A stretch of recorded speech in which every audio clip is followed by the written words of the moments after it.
Yo, what's up mga par? Ayan, ngayong araw, nakita nyo naman, no? So naka-raincoat tayo kasi ngayong araw punta tayo sa Bulagaw. Pupunta tayo doon ka bahay nila Daryl. Kasi maghuhuli tayo ng ng isda, tag-ulan. Ayun, bibideo natin sila, ipa-vlog natin. Papakita namin sa inyo kung paano yung mga typical na paghuli dito sa probinsya ng mga isda ba. May tinatawag nilang makamal na sinasabi. So tara mga par, kasama natin ang tropa. Pupunta tayo doon. Tara, let's go.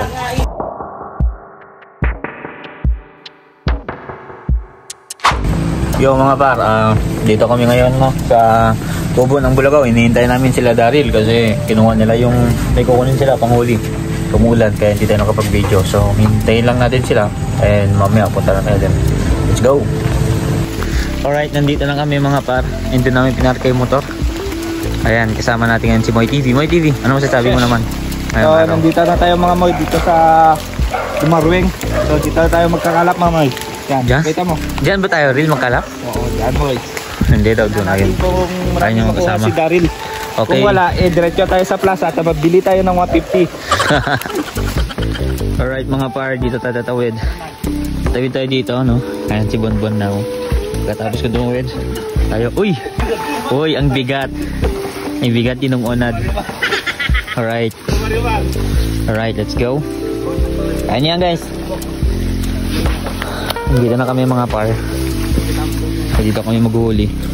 So ito nga pala ang sapa na paghuhulian nila ng isda mga par. Ngayon naman ipapakita namin sa inyo ang kakaibang estilo o technique na ginagamit nila dito sa probinsya. Kung paano nga ba maghuli ng isda sa pamamagitan ng estilo na to. In the end of this video mga par ay malalaman nyo kung anong estilo nito. Kaya naman, tara sabay-sabay natin panoorin to.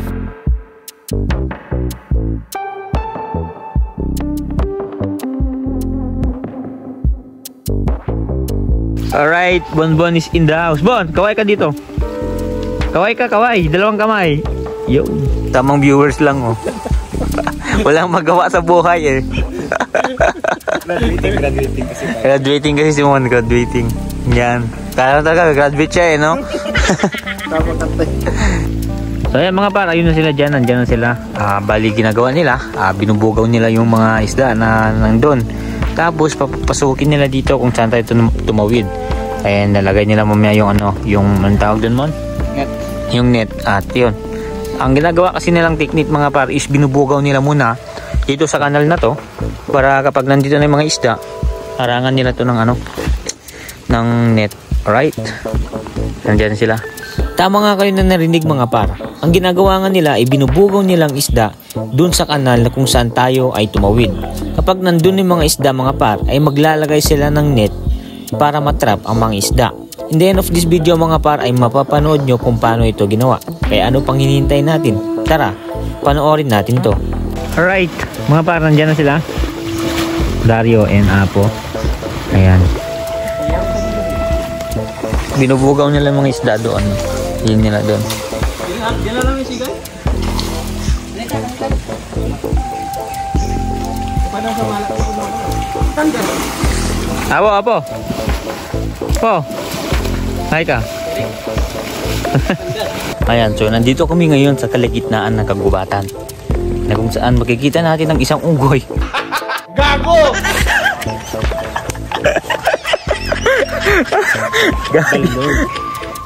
Ayan na mga par, so makikita natin nandyan na sila. Kasi ang technique na ginagawa talaga na is binubugaw nila sa gilid, sa mga gilid lang kasi yung mga isda. Kasi kapag sa gitna yung mga isda, yung agos ng tubig, kaya nandito sila sa gilid, binubugaw nila. At the same time, kinakapa na rin nila baka may makuha sila mga par. Alright, nandito na ngayon si Papa ni Daryl, no? And kasama niya sila Apo sa likotan. Ayan, binubugaw talaga nila mga par yung mga isda sa gilid para magpagilid hanggang sa pumunta dun sa kanal na sinabi ko kanina. Tara. Uy, tilapia daw. Ayan, tingin mo. Meron. Uy. Nahulog ulit. Sayang. Sayang, isang ba yun? Lunog. Lud, isang shot din yun. Sayang. Isang saamon. Alright, ayun na, nakahuli siya. Be, patingnan mo ulit dito, po. Pakita mo ulit dito. Ayun, nakahuli siya. Malaking tilapia yun. Alright. Dalawang sakbol na yan, guys. Bisa na. Alright. Sana. Alright, nakahuli sila. Ayan, no. Ito natin mga par. Sana. Nice one, nice one. Sana. So yun, no. Isa yung sa patunay na talagang may isda talaga dito mga par. Alright. Daryl. Kaway ka muna, kaway. Yun. Ayun na. Pakita mo sa camera mon. Ano mo na buka Russian yan? Be? Camera. Alright, meron na. Pakita mo dito, boy, muna. Ayun, no, meron. Matapog ulit, mukha niya ulit. Sisid mo. Yung nakahuli, oh. Alright, nakahuli yung papa ni Daryl. Bulsa lang din. Mas marami pa yung nahuli pa. Mas marami na pala. Sa bulsa mo. Oh, Daryl. Oh. Alright. Nahuli sila mga bata. Kami naman Mamaya. lamok. Makikita natin kung ilan yung nahuli nila sa pagkakalap. May nakita kami dito. Hindi namin alam kung anong prutas to or whatsoever, kung nakakain ba siya or hindi. Ayan mga paro, tignan nyo yung itsura. Siyang itlog ng ano. Itlog ng manok eh, no? Ayan. Pero try natin magbukas ng isa. Magbukas ka ng isa. Ay, ganun yung sa loob niya. Ganyan yung sa loob niya. Nakakain nata yan. Wag. Wag to. Ay, kamukultan niyo na yun. Alright, ganun pala yung sa loob niya. Pati kayo dari. Alright. Yan natin. Kung kinakain ng ibon, kinakain din ng tao yan, posible. Alright, so hindi siya familiar sa atin na pagkain, na prutas mga par, kaya huwag natin tikman, no? So baka mamaya pag tinikman natin, baka na-poison pa tayo. Habang hinihintay natin sila mga par, nakikita natin yung dito, mga puno. Marami din mga bunga, pero hindi natin alam, hindi ito mga nakakain eh. Katulad na lang ng ito. Ayan mga paro, ayan.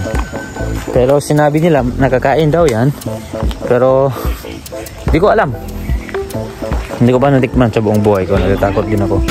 Alright mga paro, palapit na sila dun sa kanal na sinasabi ko, kung saan nila bubugawin ang lahat ng isda na binubugaw nila sa gilid. Braso mapit.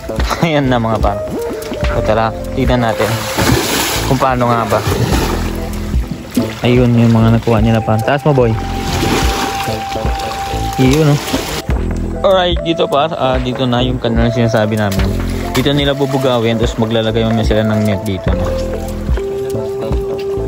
Ayan, ito yung final destination ng isda. Alright. So far sa pagkakalat nila, meron naman silang nahuli mga pa. Meron naman. Ayan. Ayan. Binubugaw na ngayon nila dito. Tapos papasok din yung mga isda. Tapos lalagyan nila ng net dito mga pa. Ayan na mga par, ilalagay na nila yung net, no? So harangan na nila. Tignan natin kung paano nga ba yung mga galawang ganito, kung paano yung gagawin nila. Alright, so tignan natin. Kaya kanya traso yung manalanin eh. Ayan, naglalagay sila ng mga net mga par, para pangharang, para walang makalusot na isda. Madala naman tayo ng program. Sorry. Dalan nyo yun. Nasa dyan. Aso lang na. Aso lang yun. Ayun yung nahuli na Daryl ba? Diba marami silang nakuha. Bigay mo muna kay Bonbon yung fish. Ay, kailangan nyo yan? So ganito pala siya mga par.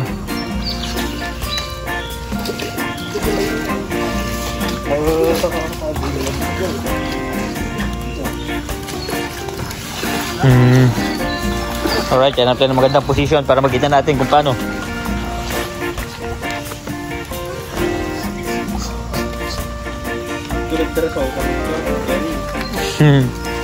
At dito nga mga pare, napansin ko na hindi nga basta-basta ang pagkakabit ng net. Kailangan matakpan lahat ito para walang lumusot talaga ng isda. Kasi kapag may lumusot dyan mga pare, ay wala na, useless ang iyong pinagpaguran. Matrabaho siya mga pare, pero sa huli, kapag nasil mo lahat, kapag walang butas, doon makakakuha ka ng maraming isda. Kaya tara mga par, panoorin natin to kung paano ang gagawin nila. Ay mga par, kung makikita natin dito, so ganyan yung technique na ginagawa nila, no? So kanina binugaw nila both side, dyan na side, and dyan na side. Tapos ngayon, so yung katal na sinasabi kung saan dito papasok yung isda na itatrap nila. So yung mga pa, so naglagay lang sila ng net. Itong net na to is talagang customized pa, ginawa alaga pa nila, ginawa ng papa ni Daryl. And ngayon, pupunta sila mamaya doon kasi nandito yung net, doon nila bubugawin. So tara panoorin natin mga pa. Alright, so tinatransfer ngayon ni Daryl ang mga nabuha. Ayan o. Ayan yung mga nakuha ng mga bata. Okay. Okay. Tingnan natin. Oh, ang dami din mga par. Ay mga par, so bubugawin na. Ready na nilang bugawin. Doon sila magsisimula sa pinaka dulo. Daryl, explain mo naman sa kanila kung anong gagawin. Punta tayo dun sa taas mga bay. Tapos abugin natin yung mga tilapia punta sa baba. okay, para sakto sa net, no? Okay, maghihintay kami sa inyo dito. So ayan mga par, pumunta na sila doon. Doon sila sa pinakamataas daw, sabi nila. So dito, maghihintay kami. Maghihintay kami sa kanila dito. Alright, let's go. Alright mga par, ayan na sila dyan. So binubugaw nila, no? Alayo ng pinagbugawan nila kanina. Ayan yan. Habang binubugaw ulit nila, ayun, diskarte ulit nila na kinakalap muna nila bago ito bugawin. So ayan, may nahuli naman sila kahit paano. Nakikita natin kung yung mga pa. Ayan sila mga para, palapit na sila.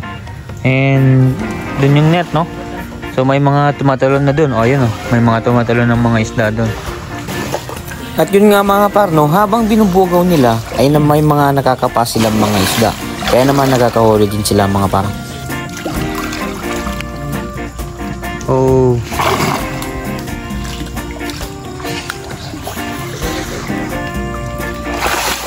Buka niya, gid buka niya. At nakaltanga kwan niya. Kanya ka ninetin. Tumunin po, rumalaki ang kalun. Ngayon mga par, palapit na sila sa net, no? So dito, talagang maraming silang nakukuha dito. Ayun na naman mga par. Pang tatlo. Pang tatlo na yung mga par. Alright.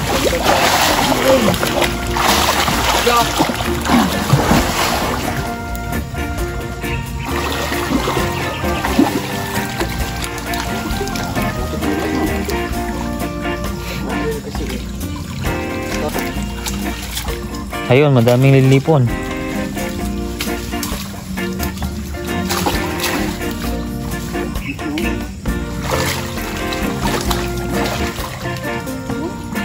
Baka mo po.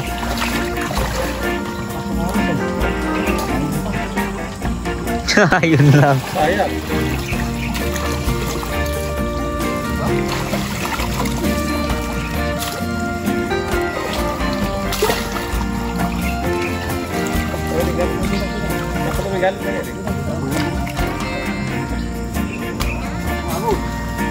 Alright, iangat na.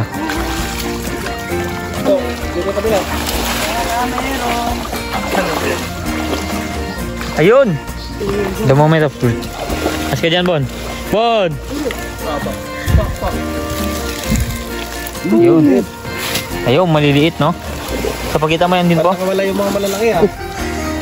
Ayan, malalaki mga nakuha. Ito, mga nakalap niya malalaki. Pakita natin mamaya yan. Yung butas, eh. Yun lang. Ayang. Alright, let's go. Natin.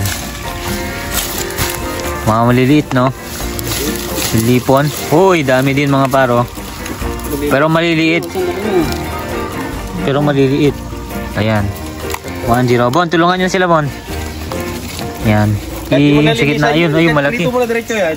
Ayan mo yung malaki, oh. Bon, sa gitna. Kaya, alright. Alright. Yun, oh. Ang galing, no? Daming nakuha mga par. yo na singot. Pero sa kanila mga par, no? So onti pa lang daw to para sa kanila. Kasi kapag naggaganito daw sila, mga isang sako daw. Tama ba, Ril? Oo, bye. Ayan. Ano ba yung isda na? Yun, kita mo, pagkita mo. Yan, diretso prito lang yan man, no? Prito na rin. Judo. Hindi, pulutan mo ito, nalakbi ka ito, no? Pulutan mo ito, Daniel, eh. Yo. Hindi ko, prito lang. Yo, ang dami, no? Ayan, ang dami talaga. Pero lasik na ba eh? Lasik ko. Hindi mo na akong pati sa lasik sa lang. Palakot.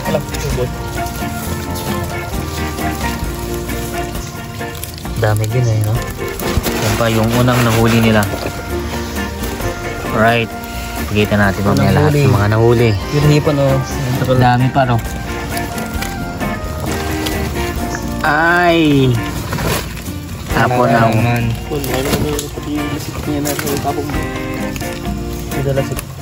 Kunin mo yung lasik. Sa kainin ni Bonay. Ang fresh lasik. Ayan mga parang dami. So ganun pala ang mga paghuli pag mga ganito. No? Pero laki niya no. Laki niyang shrimps o bon. Yan mo yun. Malaki. Dalawa. Tingin. Kita mo dito boy. Yun laki. Mas talaga nga. Alright, malalaki. Madami din. So maliliit lang no. Maliliit na tilapia ang tawag dito no. Pamprito to mga par. Pwede malinisan yan. Pag crispy mo yan, kahit wag mo naglinisan yan mga par. Hugasan mo lang. Crispy mo lang yan. Solid na yan. Ano, kumusta ang journey mo naman? Par. Goods, marami. Malilit lang kasi. Maliliit lang kasi yan. So, Daryl, pagkita mo naman yung mga nakuha ninyo. Ayan, titignan natin. Kita mo. So yun pare, parang nakuha natin sa pagkakamil natin. Yan, pagkakalap mo. Yan, nagkalap sila mga par. Ang dami din, no? Maliliit. Pero sinabi nila, maliit pa daw yan na makuha. Pag ano yung marami?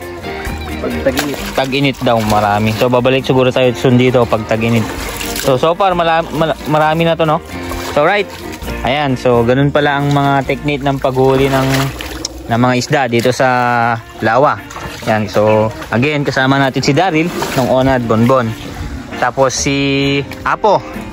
Saka yung papa ni Daryl, no? Ayan. So, yun lang mga par. Hanggang dito na lang siguro. Pagkita mo ulit. Alright, ang dami din yan mga par. Alright mga par. So, tapos na ang pagkakalap. So, uwi na tayo. So, ganun pala. So, tinignan lang natin kung paano yung technique ng paghuli nila, no? So, yun. As you can see, ganun pala ang ginagawa nila dito sa Gumarweng, dito sa lawa ng Gumarweng. Alright mga par, hanggang dito na lang ang video. Maraming salamat ulit sa panonood. At kung nakakaabot ka dito na video, please like, share, and subscribe to our YouTube channel. Ako nga po muli si Daniel Matalang. At ako nga pala si Moy TV. Ayan, at hindi magsasawa na ipapakita sa inyo ang buhay probinsya. Let's go!